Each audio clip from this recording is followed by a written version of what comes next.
So today we've got the special topic is on sales and marketing. And I know a lot of you are thinking, what does Gary know about sales and marketing? He's not even good at it in his own business. And one thing I've learned here is this is why we want to have different experts, different support, and different people. Tonight, we do have that financial disclaimer as always, probably a little bit less relevant on this type of topic, but nevertheless, it is still here. You can pause it and read it if you would like. So I first thought about this subject and thought to myself, when do we know to increase our marketing, increase our ad spend? When do we know is a good idea to do that? And when should we do it and when shouldn't we do it? So that led me to go back to the whole thought of, dropped out. That led me to go back to the whole thought of what stage of business or what phase of business are we actually in? And here it's the really difficult part. So there's three phases to business. So we have phase one, which is the growth phase, and phase two, which is maintain phase, and phase three, which is the exiting phase. So they're the three that I believe are most critical, and understanding what phase you are at in the business will determine whether you want to be doing more sales, more marketing, more ad spend, or you may not need to. And likewise with exiting. But exiting, we're not going to really talk about in today's session, because when you're exiting a business, it's completely different to when we're wanting to grow it or maintain it. For those of you who have not played this game before, I'll run through what I believe a growth phase of the business is. So that's when we're trying to increase the revenue, the size, and the processes of a business, and not necessarily caring about profit, which I know is a funny thing to say. And it actually requires us to have a lot of cash and working capital. And it's not really a good idea for bootstrapped businesses. So why I say this is because a lot of people come to me with ideas about starting up a business and they've got hardly any money. And I'm thinking to myself, if you don't have the capital that you need to grow the business, then are you going to be able to reach critical mass? So what I thought about here was Afterpay. So everybody here, we've got a couple of people on cam, but everyone here knows what Afterpay is. Yep, put up your hand and or type in the chat box. Cool. So everyone who has hands, put them up. Great. So everyone knows what Afterpay is. So I thought about this, and they're really, for me, one of the best great growth phase businesses that I could think of when I was looking at this. So you can look at, so they actually started in 2014, which surprised me. They went IPO in 2016. Again, I wasn't smart enough to buy into that stock. Madison from a couple of weeks ago did tell me, he did tell me to buy in at $4.50. That's what it IPO'd at. I never bought in at $4.50. He told me at $5.50 to buy in, $6.50, $8, and then he kind of stopped bugging me. And again, I was too dumb to buy that stock.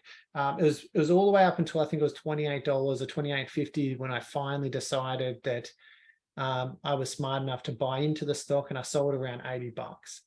So why I bring this one up is I think about the marketing of how that company has grown and what they've done. And you can look here in 2018, which was the earliest data that I could get on the company, which is a bit annoying. In 2018, their revenue was $142 million, which again sounds like a lot of money, but for a company that was sold for $39 billion, like that's $39 billion, crazy amount of money. It only had revenue in the last year of data that I could see before it got sold was under $1 billion revenue. Like, it's phenomenal amount of valuation opposed to the revenue side. So when we're talking about a growth business, this company was putting all of its money, and money it didn't have also because it was raising capital, but it was putting everything it had into growing the business. They didn't care about profit. As you can see here, the losses that they were making every single year, they had zero care for making losses. What they cared about was growing the revenue, growing the number of customers, and getting to a critical mass. They want to take over the whole buy now, pay later sector, and they want to be the market leaders. Square came along, which is a US company. We'll just call it a non-bank, but bank in the US. They came along, did a purchase, $39 billion, which is pretty crazy. And again, how does this relate to everyone here? So if you do want to set up the next type of afterpay, tell me so I can buy in a lot sooner, because I would appreciate that. But how does this relate? So in business, I always find people, they want to go from $200,000 revenue to $500,000 revenue, or $500,000 to $1 million. And they forget the critical piece, which is, do they have enough cash? Do they have the physical cash to be able to do so? And if you're a business that has debtors, if you double your debtors from $70,000 to $140,000, then it's going to require you to put an extra $70,000 cash into the business to be able to float the debtors. So just keeping that in mind, that the growth phase takes away the cash, requires working capital, and therefore shouldn't be necessarily what you should be aiming for in a bootstrap business. And therefore, from a marketing perspective, we're going to be more inclined to spend money to acquire customers because we don't really care. And we'll talk about this a little bit later, and I'll show you an example of my business and how we did it in our business and what we cared about when we were growing the business. And then we've got the maintain phase. So excluding the fact here that we have Telstra, and my example down the bottom is Telstra, and I'm not a Telstra fan of Telstra from a shareholder perspective, but we have a maintain phase of a business. So this phase of the business, this is when we want to strip out all the expenses of a business, and we want to get to the highest profit margin as we possibly can. We want to focus on the profits and efficiencies, and we're only going to grow the business if it means it's going to increase our profits, our physical profits. So there's no point growing the business not for increasing the profits. And again, that sounds a bit silly, but again, we look at businesses like, look at Telstra and you go, okay. Annoyingly, I owned this business sometime around 2018. Can't remember exactly when, but sometime around 2018, I owned the business. I bought the business at around $4.75, and I watched the share price tumble after that. And that was a really good experience for me to lose money in a stock. But what they do, they're maintained business. So you're not going to expect the Telstra of this world to go out and absolutely kill it from a profit perspective. What you are going to expect them to do while they're watching their revenues start to decrease, and it starts to decrease downwards, that's when the NBN payments reduced. So as people were connecting to NBN from the Telstra network, NBN had to make a payment to Telstra, and I can't remember the exact figures, but they had to make a payment every single time, and that was hugely profitable for them, which is why their profits were substantially higher.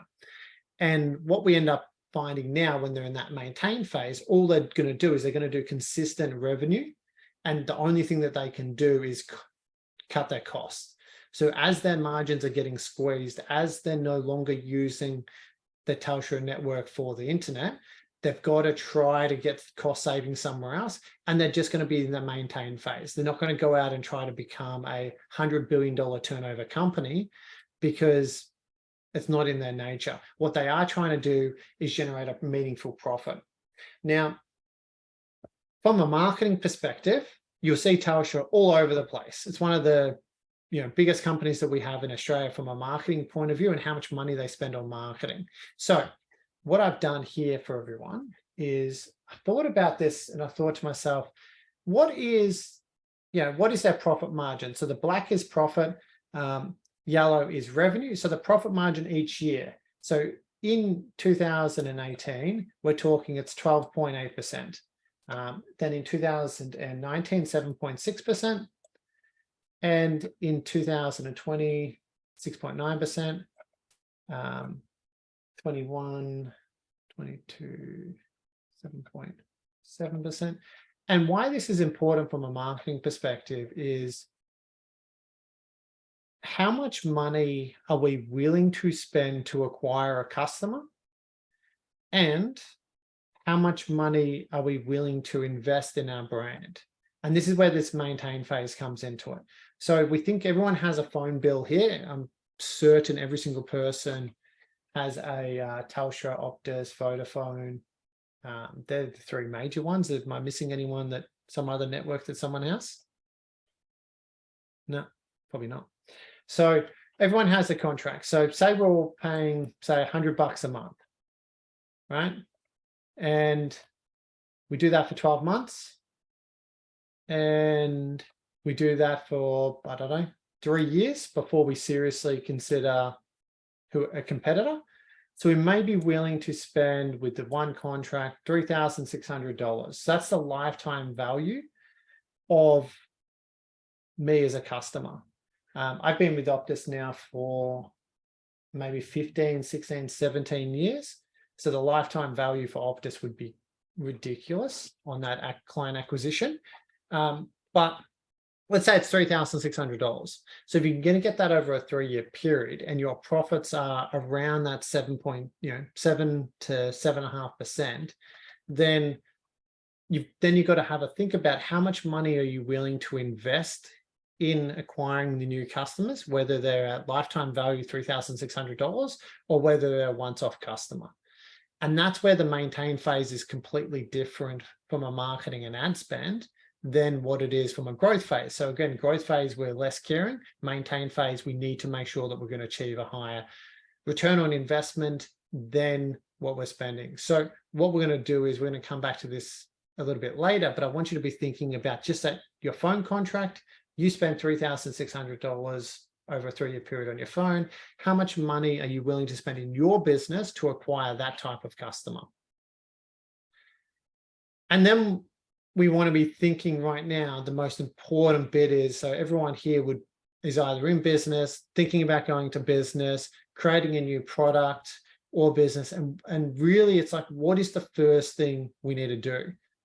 What is the most critical part? Anyone have a guess for me? I mean, Mel's in here. She loves new products. I can see her having smiles on her face. What do you reckon is the first thing that we should think about when we're doing a new product or business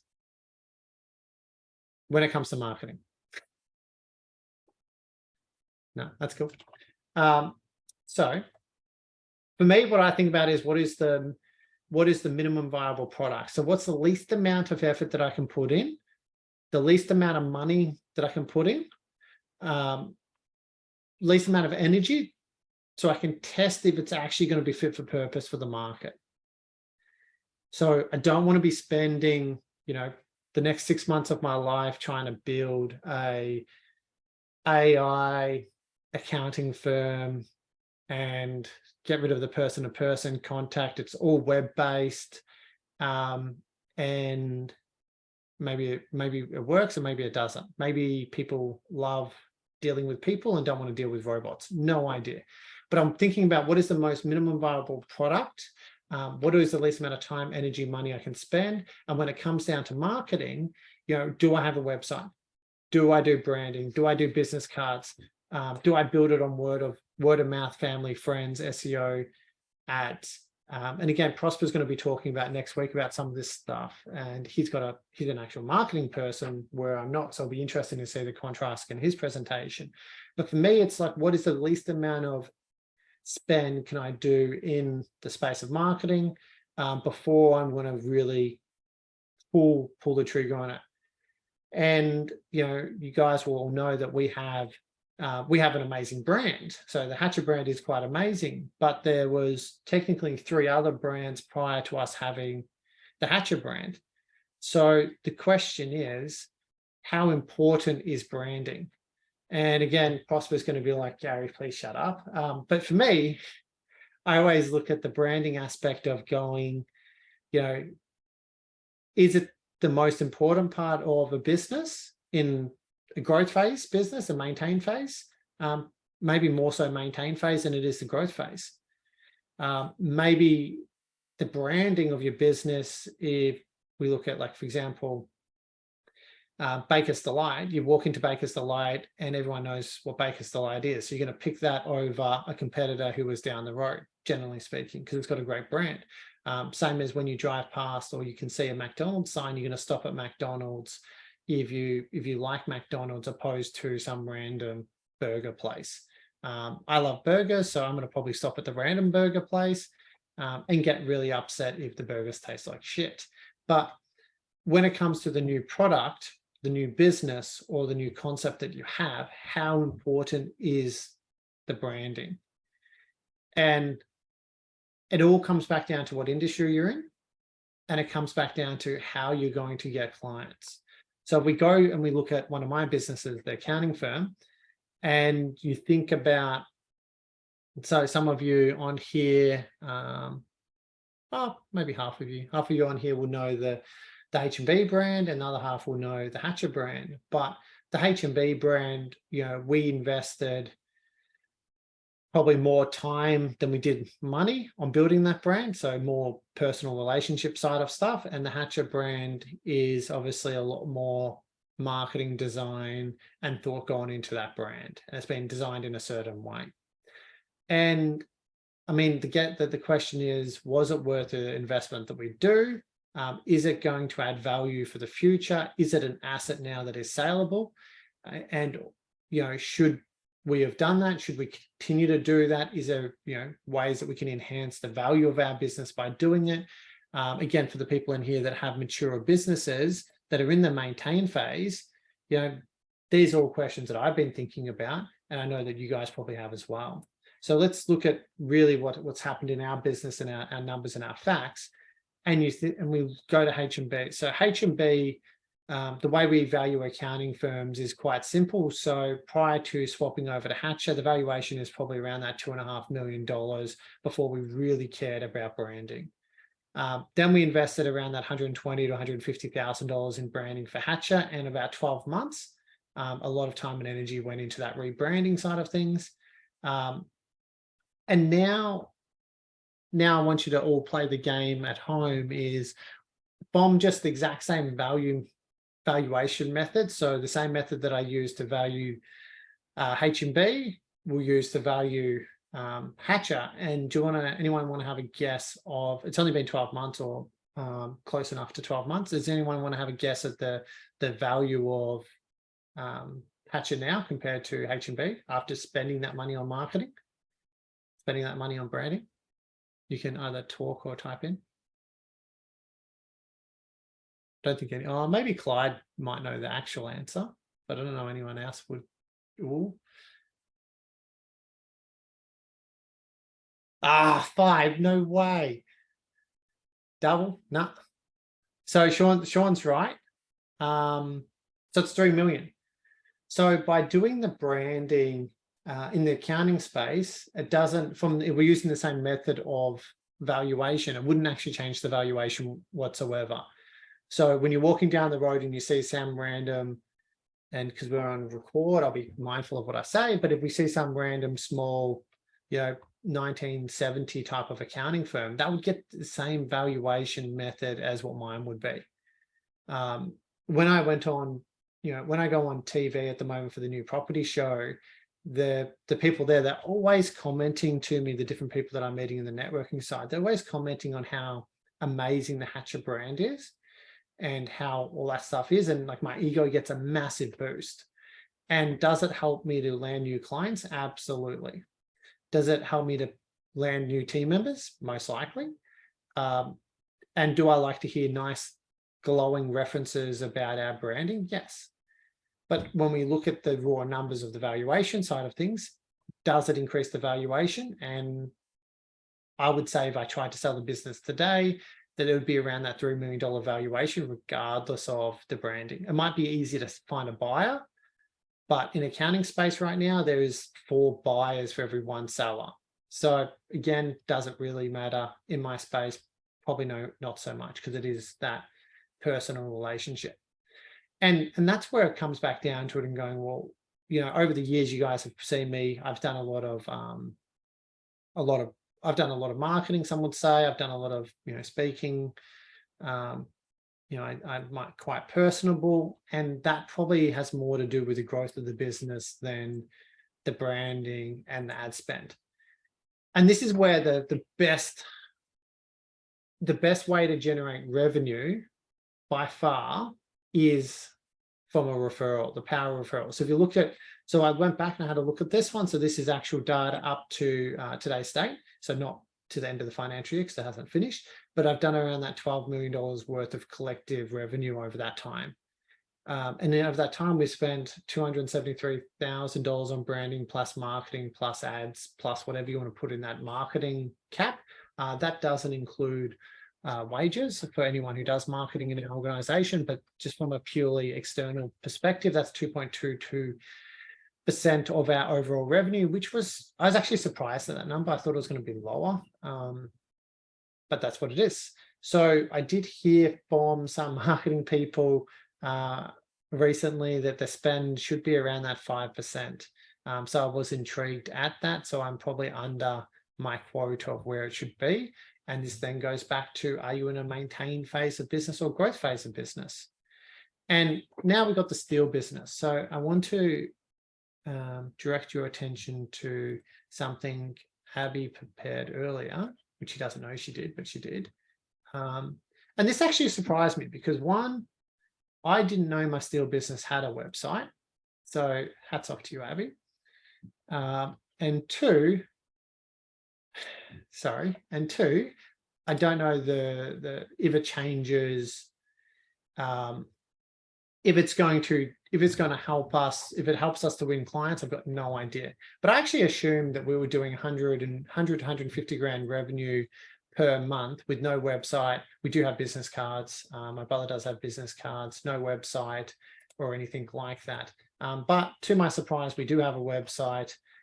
We can't, and it does explain what we're doing. It does have a submit function. I don't know how any of this works because again, I only found this existed about 5 hours ago. So that's pretty cool. But again, we're building this steel business based off referrals of people that we know, off the power of, I'm just going to show you something else now, and off the power of reaching out to the people that you know, building those referrals, and or off the power of social media. So I'm not the best person at social media. I do know people that are much better at this than me, but I want to show you one post that we did only 2 days ago, or I got my brother did only 2 days ago, and my brother's not anywhere near good at Facebook at all. But this is the power of thinking outside the square, thinking about how else can you generate revenue without spending much money. This post took around 5 minutes to write, and we posted this in a Facebook group chat, so a targeted audience. So we know what we're looking for. We're looking for, this is in Melbourne carpenters. So we're looking for Melbourne carpenters, builders, those type of people. They're the ones that are probably going to be getting our steel to install it on a job. And so what we've done is we've highlighted that my brother has some experience being a carpenter. We're in a carpenter group, so that's probably quite helpful. And then he's, talking about how they install this opposed to other people. And the reference that he's making is that normally the steel people, make a whole mess of the, installing the steel beam, which doesn't make sense to me because this seems pretty obvious of how you should install a steel beam. That's pretty much like how I would have thought it would make sense. And this is 2 days ago. Whoops. This is 2 days ago. So again, very, very fresh over the public holidays.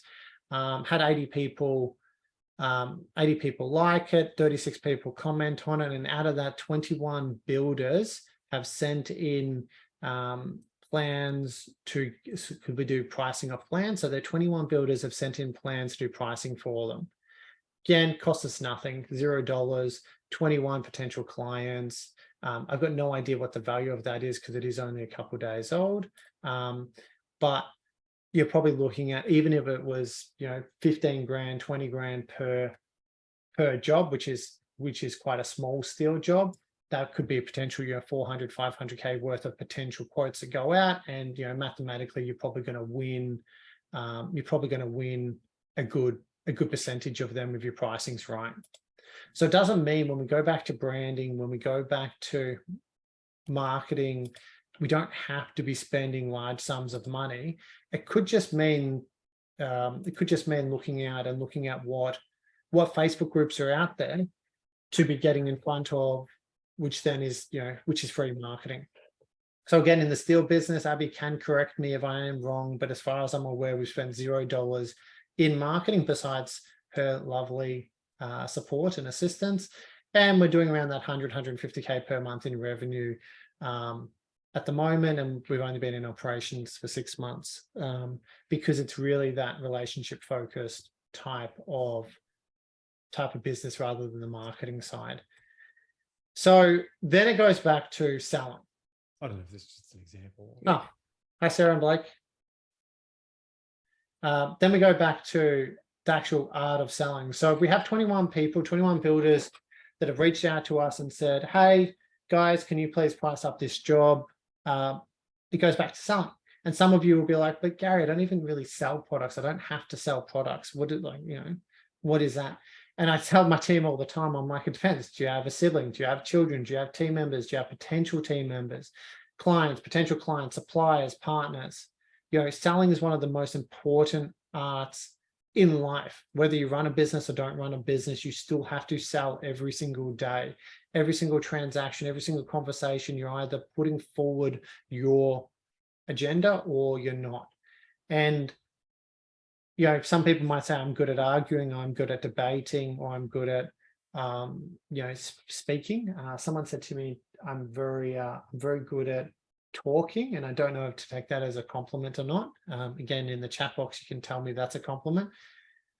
My teachers probably think that wasn't a compliment, but the way I learned sales was really I looked at there was a website, and still is a website, sorry. There's a website called Service Seek. And what that was people would put up, they want a $100 tax return done effectively. And they'd put up a post, and 3 accountants or 3 people with their registered tax agent details would be able to reach out and have the opportunity to call them. So over the first 2 years of our accounting firm, there was over 1,000 people, and we built a database of phone numbers and their names. And there was 1,000 people to potentially call to do financials and tax returns, but mostly it was just individual tax returns. And the cleaners just turned off my lights. Thank you.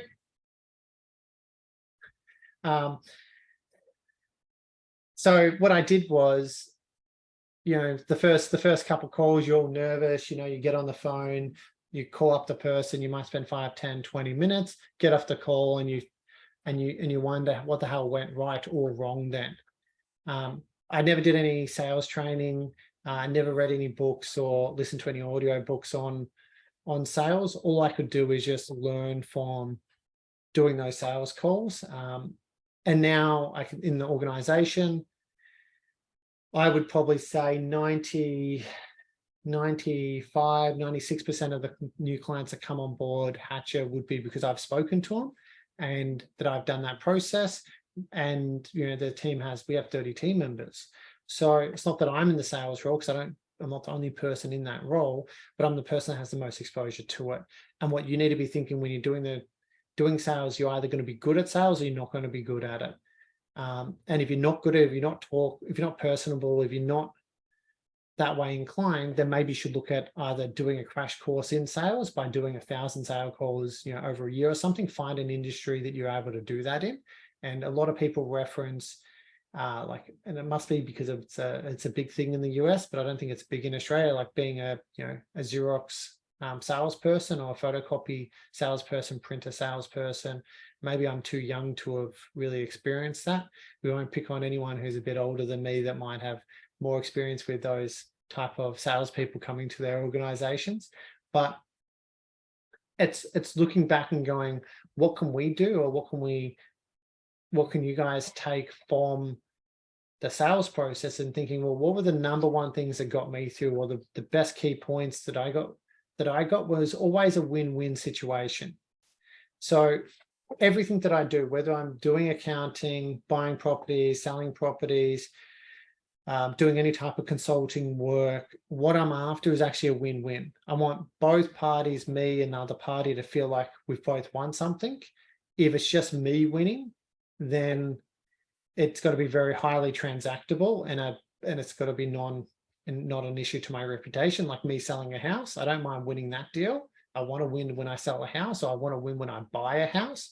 But when I'm in business, I want to be a win-win for both parties, right? So I'm really always looking for that. And if you take that method into your sales process, and I know Crocker's, Sean and Tracy, when you look at the way you do your education around the paint side of things, it's not like, here, I don't have any paint, but here, buy this type of paint because it's the most expensive one on the market. You're understanding, you're learning, and then you're giving them the best option. So they've got the best option of the paint, and also the customer's winning because they're buying the best option of the paint rather than buying the most expensive type of paint. And I remember asking you guys, and technically I can show you, but I remember asking you guys what, Sean, I asked you, how do I paint over a surface? And you're probably like, Gary's a very special person for asking that question. So he gave me a list of things. I actually got him to order from his paint shop in Sydney, and I got it sent down to me in Melbourne. But this surface has been painted. It did have this kind of finish on it, and now I painted it black because I wanted a black surface over it.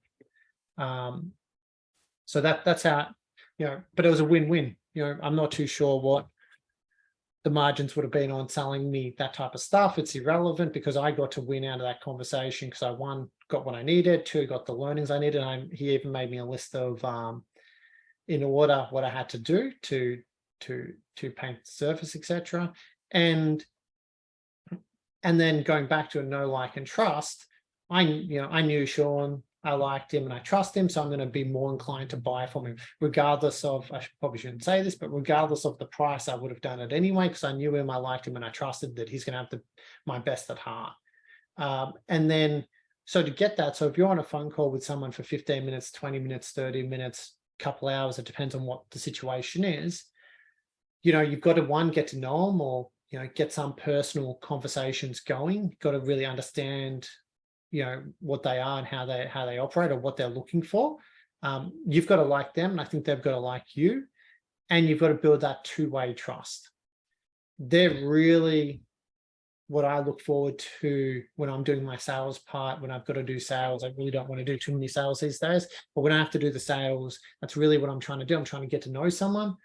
I'm trying to gauge, do I actually like them? Because if I like them, they probably like me. And do I trust what they tell me is correct and true, and likewise backwards. And obviously that's where I look at this and go, this is what everyone has to do as part of your sales, unless you're selling a $2 cheeseburger at Macca's. It's probably not relevant, but I know most people here are selling some different form of product. So if you build the know, like, and trust bit, if we can just keep to that, if we keep to a win-win situation, then you'll really improve the sales dynamic. And it's just like that trial and error and doing a lot of it. That's what I've picked up on my sales over the years. Like, everyone will have different ones. And if you want to go about this a little bit differently, you can obviously look into more sales type of training, but it'll be probably a little bit of bum slapping at some type of event, I would suggest.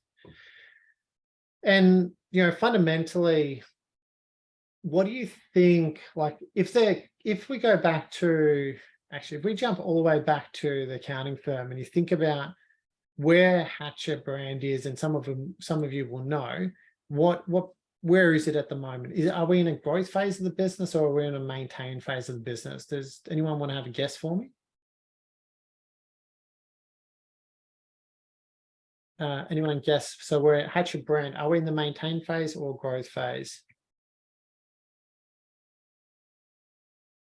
Hey, Blake, growth. There you go. Okay. It's actually a funny question, because we're actually in the maintain phase. So recently, probably 3 months ago, I made that decision that we didn't want to grow the business anymore. So we want to be a $3 million turnover accounting firm. That's what we currently are now. And we want to maintain a $3 million growth with $3 million revenue accounting firm. So previously, you can't see my background anymore because the nature has turned off the lights. But previously, I've wanted a building in the city with my name on it, and that'd be ego driven. And I did a lot of thinking about going from a $3 million accounting firm to a $6 million accounting firm and what energy and effort would be required.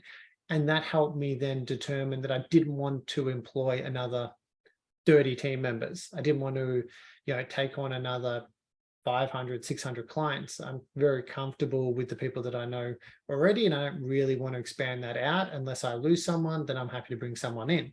So that's the mentality that we've decided to go down. And because we're going down that mentality, now I've changed the focus of the organization from being, growth mindset and, bring in new clients to being, well, what does being the best $3 million turnover accounting firm look like? How can we be, how can we provide the best service? How can we be the most efficient? How can we have the best team members in the right seats? And we started changing the internal workings of the accounting firm and setting ourselves up for the future. So again, now instead of worrying about being a $5 million, $6 million, $10 million accounting firm, I'm like, no, we're just going to be 3. So the decisions that we're making, including around our marketing, go back to, well, if we don't need to grow our revenue, if we're going to stay the same, then how important is it to maintain our brand? Very important. How important is it to spend money on ad spend and marketing to bring in new customers in the door? Well, it's only important if we lose clients, but at the moment we do have a waiting list. So physically spending money to acquire new customers because we're at capacity because we don't want to grow wouldn't make sense. So going back to the question, how much money should you spend on marketing, branding, and sales will depend whether you're on that maintain phase or if you're in that growth phase. And will depend on if you're a product-based business. So again, when we're selling paints, the Crocker is a very product-based business, or if you're in a service-based industry where you're selling time, and will depend on your overheads. But generally speaking, we just use a 5% rule of revenue for everyone who's a non-online business. Then if we think around that 5%, that'd be the max that I would want to be spending on marketing, unless it's providing a much higher return on investment. So generally speaking, online businesses can spend 30, 40%, 40% of their revenue on marketing because they're getting that return on investment. And that's the critical part here. Each business has to be able to calculate their return on investment for marketing. So when you look at this and go, if you're going to have an ads, sorry, wrong mouse. If you're going to spend on ads, that is a ads, and say you spend $1,000, you need to know how much money you're going to generate in revenue. So what's your revenue going to be? And how much money is going to be generated in physical profit? So when you take out all your other bills, what's the leftover profit? And for like online businesses, you'll see that when I go through these numbers with an online business, all I'm ever talking about, how much more money can we spend on marketing to generate a higher profit? Because we might be having our revenue might be, say, $1,000, and our cost might be $300. So we might have a 70% gross profit margin.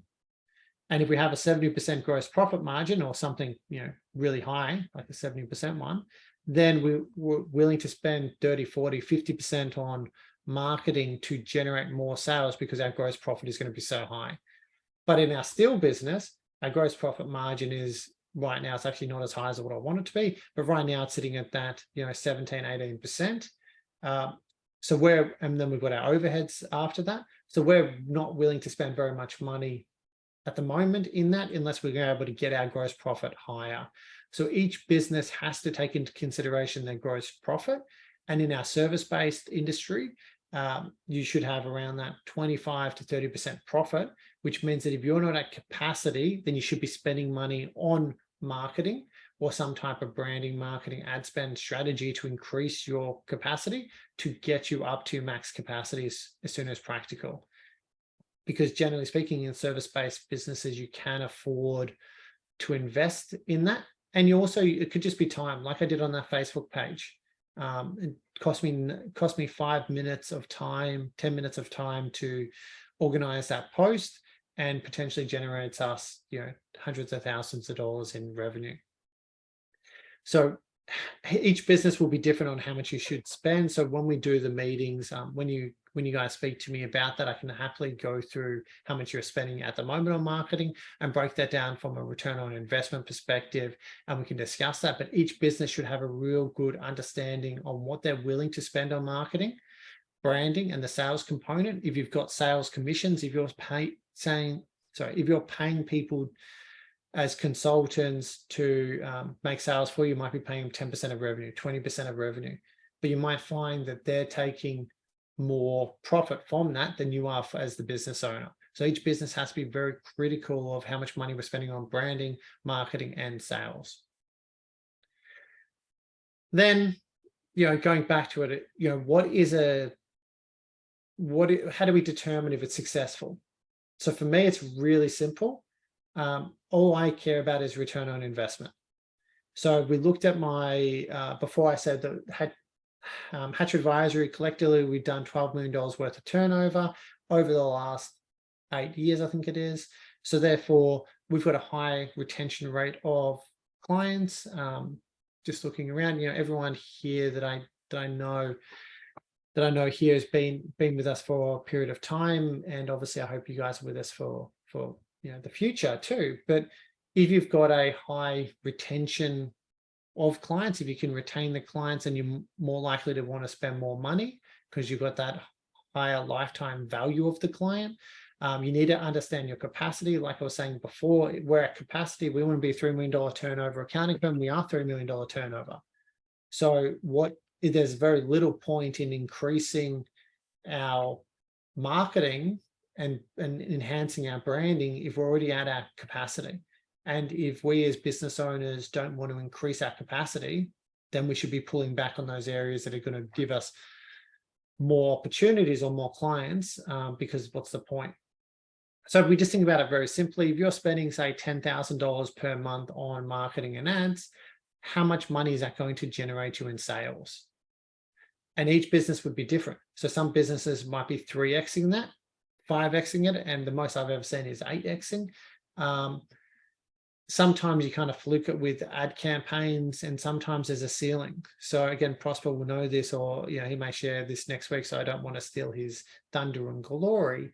But you might find that you're able to do Facebook ads up to $1,000 a month, and it's really effective.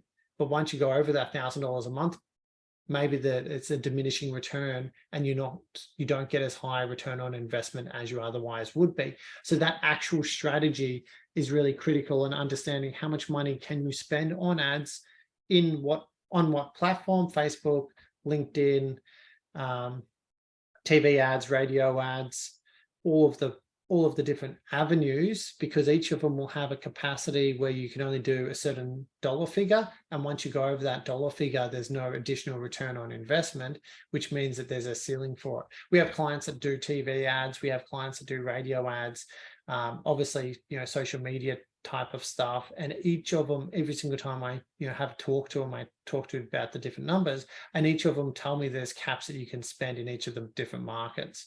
So it's about finding those different markets, finding the target audiences that resonate with you guys, and then working out, okay, from a $10,000 spend, what's that going to generate? For me, in my accounting space, I've had a hit and miss over the years with the marketing and how much revenue that is actually going to generate for us. So for me, I'm pretty lazy when it comes to this topic. If we generate 2x, so 2 times our ad spend, then I'm quite comfortable, because I know that we're going to hold on to the clients that we acquire for 2, 3, 4 year period, and that lifetime value, I'm going to break even on the client. It doesn't mean I'm going to make profit from them. So when you're going through that growth phase, and when we went from, remember, we had 0 revenue, when we went from 0 revenue to 3 million, during that growth phase, we don't care if we break even on the marketing side of things, because we're trying to get up to the critical mass. You come to our office and you'll notice that most of the office is utilized. We only have a few spare desks, and that's done by design. And we don't want to be 100% capacity in this office, because then it might be too cluttered. But we do have some desks just in case we need to increase capacity in the short term for short-term projects, but we don't want to be always at full capacity, which is really, really critical for us. And then out of the sales, there's no point bringing, your marketing people doing a fantastic job for you, bringing in 50 leads for you each month, and then you're not able to convert them. So you've got to look at the conversion rate of those leads and how often you're converting. Again, for me, there is some transactional stuff that I do in the accounting firm that is very transactional. So it might be a 5-minute, 10-minute sales call, and it might be setting up a trust or company or super fund. And my component of it, my time energy is 5-10 minutes, but I might do 5 of those phone calls a week, or sometimes 10 of them. And my conversion rate there is quite low, because if you go back to here, if I'm only on the phone for 5 to 10 minutes, it's hard to do a win-win situation. So am I able to build this? Am I able to get to know the person, make sure that I like them, they like me, and have built two-way trust? It's pretty hard to do within a 5-10 minute phone call. But as it's a transaction, very transactional in nature of what I'm doing, that's normally what I'm looking at. But sometimes people might jump on the internet and be like, oh, there's an accounting firm down the road doing it for $50 cheaper, can you match it? And then it's because it's transactional, it's all about the cost, and they might go elsewhere. So you've got to look at your conversion rate, make sure you've got a high enough conversion, and that goes back to the sales. Make sure that you're thinking about how that sale went, looking at your marketing, making sure it's all working together. And two final examples for you, just to illustrate the point, because I really want people to take this home and think about this as a collectively in your organization. If you're an online business, say you're doing $50,000 per month in sales, say you spend $25,000 on cost of materials, $5,000 on your overheads, but you have the capacity in your current settings, your current warehouse, your current systems and processes to do $250 per month. How much money are you willing to spend on marketing and ads? And say they're all just a once-off customer, no repeat customers. So very transactional, just once they buy, they never buy again. How much money would you can type in the chat box, how much you're willing to spend. But here, if you think about percentages, it might be a lot easier to work this one out. But for me, all I care about is the number, the percentage number, and then I'd go back to the values. So let's have a look at this one. I'll just see if some answers come through first. So how much money are you willing to spend on the marketing and ads to generate a customer? If effectively your profit margin should be around that 40%. So 40% of $50,000 would be $20,000 per month. So do we have any answers there? So for me, I'd be looking at that and going, I'd be wanting to spend, I always want to make profit, obviously, but I'd be willing to spend anywhere from 30% of revenue up to 40%. So 40% would mean that I make no profit. So again, what's the point? But because all things marketing, you can never, obviously get it 100% correct, but I'd willing to definitely do 30%. And that would be my target, because I would want to, if the capacity is 250, this number here, I'd want to be getting up to capacity as quickly as possible, because once I'm at capacity, even if I'm only making a 10% profit margin on $200,000 out of the 250, once I'm at capacity, one, I can make sure my systems and processes are working, and there may be cost saving mechanisms. I might be able to get lower cost of goods because I'm doing more volume per month. But two, as soon as I'm at that capacity side of things, I can really tweak the marketing and should be able to hone in on it, because I'll be spending a lot of money on marketing, which means I'll be getting a lot of lessons, and I'll be able to really hone in on that and try to get that return better. But for me, always, I want to go up to capacity as soon as practical. Whether I can do that in 1 month, 2 months, or 3 months, that's where I want to be investing the money into marketing, into a good marketing campaign. And again, I'm sure Prosper will talk about what that may look like next week. But from a return on investment perspective, I'm looking at 30-40%. Again, 40% would be not a break-even perspective, so that'd be silly. But again, in marketing, you might drop $5,000 and have to spend $5,000 to see how much sales you get back. So in this case, it's a kind of a guessing game, but you just slowly build onto it. So on month one, I might spend $1,000, month two, $2,000, month three, $3,000, and slowly build that one up, and compound the growth side of things and just see what happens there. And then the final example that I have, which is a trading business. So again, let's say you're doing $30,000 per month in revenue. You've got a team of 4, 2 are qualified, 2 apprentices. You've got no capacity. Your cost of goods, let's say labor and material, is $15,000 or 50%. Your overheads are $3,000 per month. You think about car insurance, work cover, that type of stuff, is $3,000 per month. And how much money are you willing to spend on marketing or ads here? And this one, you could think about the percentages again and go, well, this guy or girl should be making around that 40% profit margin again. But the key point is they've got no capacity. So there's no point, if they've got no capacity and they're not looking to grow the business, there's no point spending any money on branding, no point spending any money on marketing or ads, because they're already at capacity. And if they're at capacity, there's no point investing the money into the next part. And that's where they might be at the maintain phase. And they might be going, okay, Gary, I really want to go to $60,000 per month in revenue, but I only have 10 grand in the bank account. And my advice to them would always be that we need to build up the bank account to be able to absorb the increase in revenue by doubling the business. If you're going to double the business, we need physical cash to do so. We can't be relying on having a massive ATO debt. We can't be relying on our debtors paying on time. We can't not pay our employees each week. So because of that, I'd be like, okay, we've got to be in the maintain phase for a certain period of time to build up the cash buffers prior to going back to the growth phase. And in building construction right now, you're seeing builders, drop like flies and collapsing. I'm kind of like, everyone should be thinking about that maintain phase, being as highly profitable as possible, and maybe not focusing on the growth phase at the moment, because I think maybe the risk wouldn't be worth the reward. But I'd be, looking at pulling out as much profit as I can from a tradie-based business, a well-established business. Say you've got 20, 25 team members, I'd be looking at, cutting back a couple and just focusing on a lower risk work, and that lower risk work would mean your revenue drops, but you've got a team to do that.